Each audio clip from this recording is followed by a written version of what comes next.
நமஸ்காரம் நமஸ்காரம் மாவ சிவ அசி அசி அசி அசி மாவ சிவ.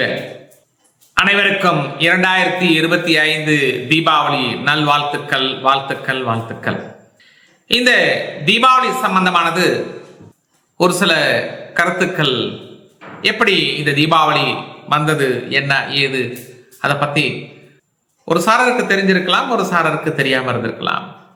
தீபாவளி என்ற வடமொழி சொல்லில் இந்த ஆவளி என்றால் தீபாவளிய தீப ஆவளி அப்படின்னு சொல்லியிருக்கார்கள்.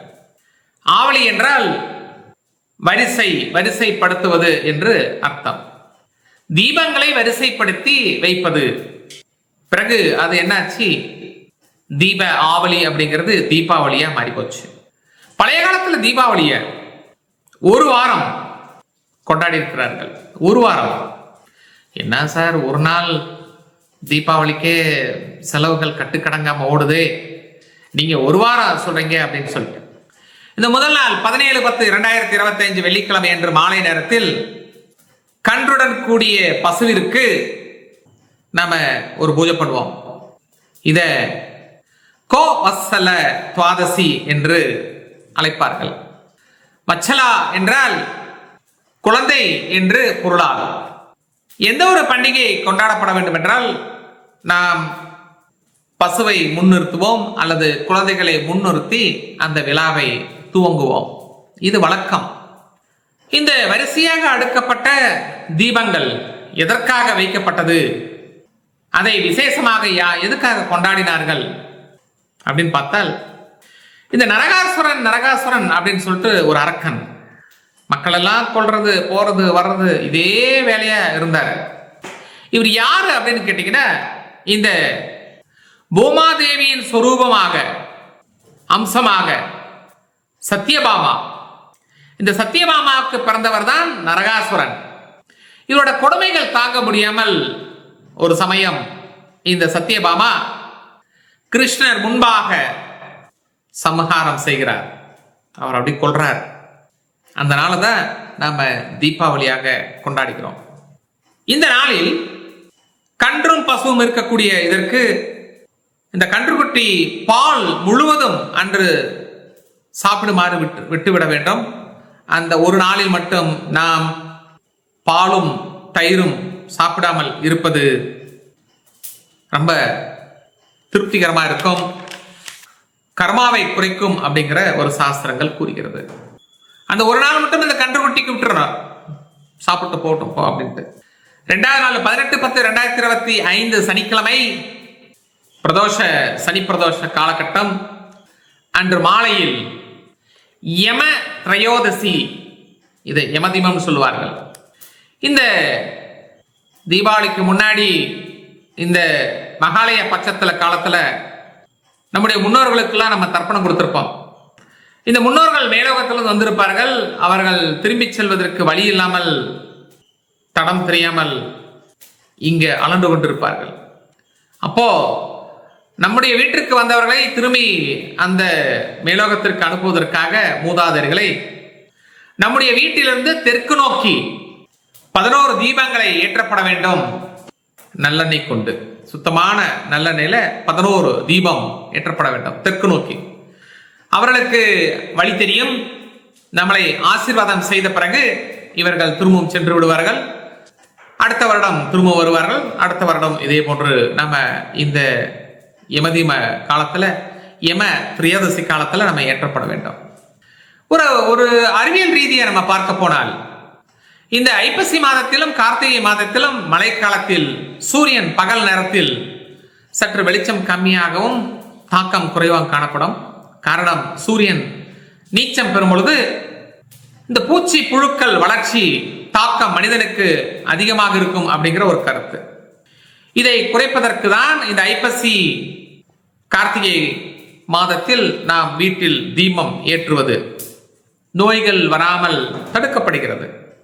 அது மட்டும் இல்லாமல் இந்த காலகட்டத்தில் நம்ம இந்த ஐப்பசி மாதத்தில் நிறைய ஸ்வீட்லாம் சாப்பிட்றோம்.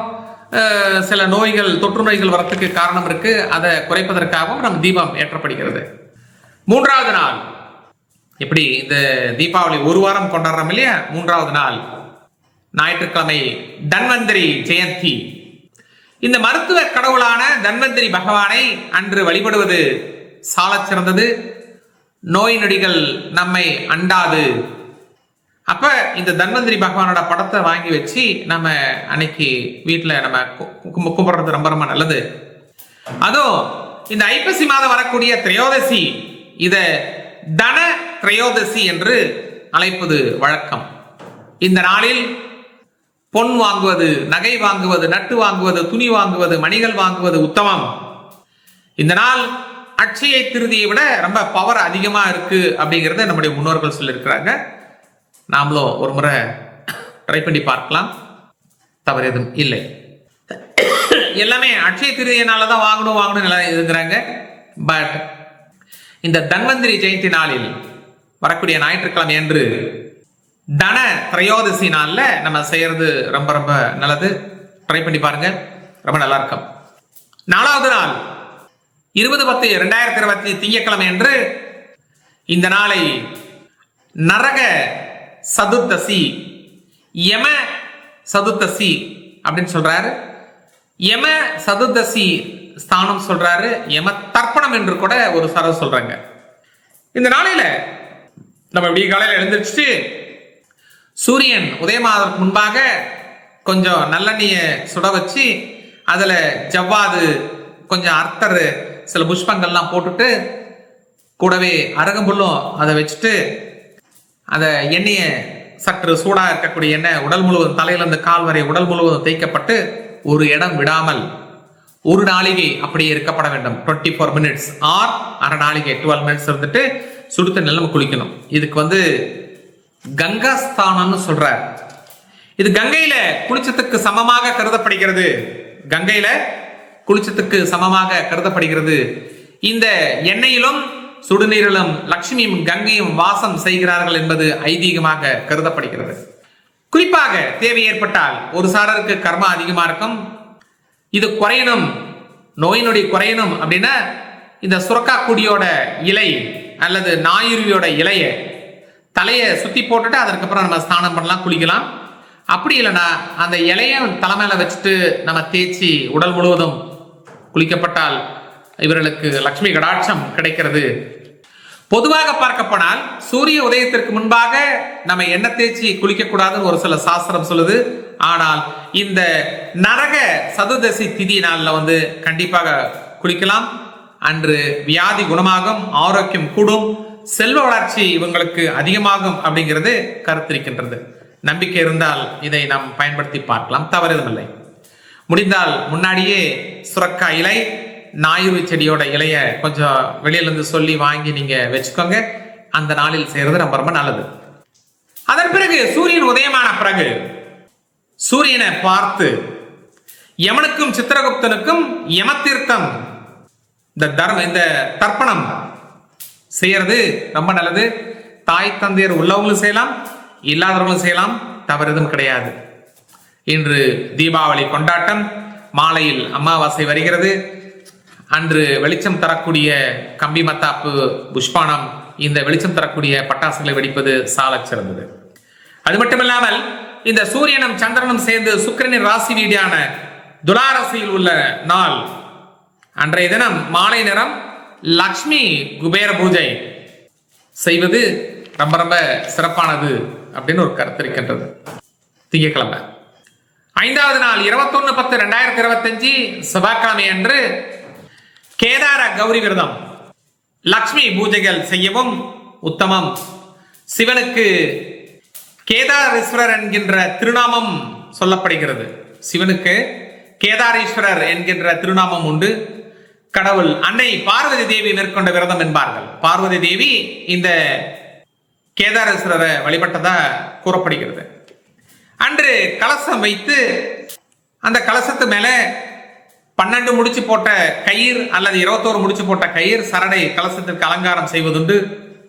12 விதமான பழங்கள் அல்லது 21 விதமான பழங்கள், பூக்களும் அதே மாதிரி 12 or 21, வஸ்திரம் 12 or 21, நைவேத்தியம் 12 or 21 வைத்து வணங்கி சுமங்கலிக்கு அதை தானமாக செய்வது சாலச் சிறந்தது.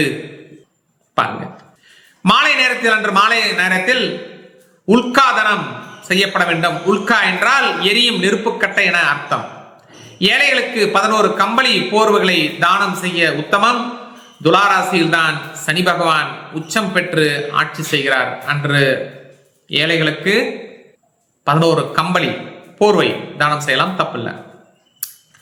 செவ்வாய்க்கிழமைக்கு 6வது நாள் 22/10/2025 புதன்கிழமை கார்த்திகை மாதம் பிறக்கின்றது. அன்று சுத்த பிரதமையாகவும் இருக்கின்றது. இந்த கார்த்திகை மாசம் முழுவதும் வீட்டில் காலை மாலை தீபம் ஏற்படுவது சந்ததி விருத்தியை ஊக்குவிக்கும். அது மட்டுமில்லாமல் ஆடு கோழி இவைகளுக்கு அன்று உணவு தானம் செய்வது மிக சிறப்பானதாக கருதப்படுகிறது. இறுதியாக 7வது நாள் 23/10/2025 வியாழன் அன்று இந்த நாளை யம த்விதியை என்று அழைக்கிறார்கள். யம த்விதியை வியாழக்கிழமை என்று பெண்கள் ஆண்களை அழைத்து, சகோதரர்களை அழைத்து அன்று உணவு பரிமாறுவது சாலச் சிறந்தது.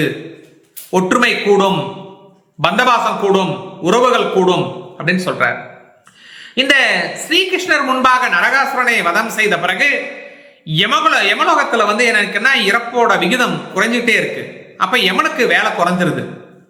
யமனுக்கு வேலை குறைஞ்ச போது சகோதரி யமுனா கூப்பிடுறாங்க, இந்த மாதிரி நீங்க எங்க வீட்டுல சாப்பிட்டு போகணும்னு சொல்றாங்க. அப்போ யமனுக்கு வேலை இல்லாதனால யமுனா கூப்பிட்டதை காதல கேட்டுட்டு வீட்டுல படையல் போட்டதை சாப்பிட்டு போறாரு. அப்ப சொல்றாரு யாரு? யமதர்மராஜா, இனிமேல் உனக்கு நரக பயம் இல்லை என்று யமதர்மராஜா சொல்றாரு யமுனாவிடம். யமுனாவுக்கும் அந்த வரமும் கொடுக்கிறார். ஆகவே பெண்கள் சகோதரர்கள் என்று அழைத்து அன்று உணவு பரிமாறுவது சாலச் சிறந்து. இப்படி இந்த தீபாவளி அறிவியல் சார்ந்த கருத்தாக கருதப்படுகிறது. இந்த நாளை எல்லோரும் சந்தோஷமாக, எச்சரிக்கையாக, உஷாராக தீபாவளியை கொண்டாடுவோம். நன்றி. எல்லோருக்கும் தீபாவளி நல்வாழ்த்துக்கள். தேனி பெரியகுளம் ஈச்சமலை மகாலட்சுமி கோவில் சார்பாகவும் மகாலட்சுமி சார்பாகவும் டாக்டர் ஏஎஸ் மகாஸ்ரீராஜன் சார்பாகவும் தீபாவளி நல்வாழ்த்துக்கள், வாழ்த்துக்கள், வாழ்த்துக்கள்.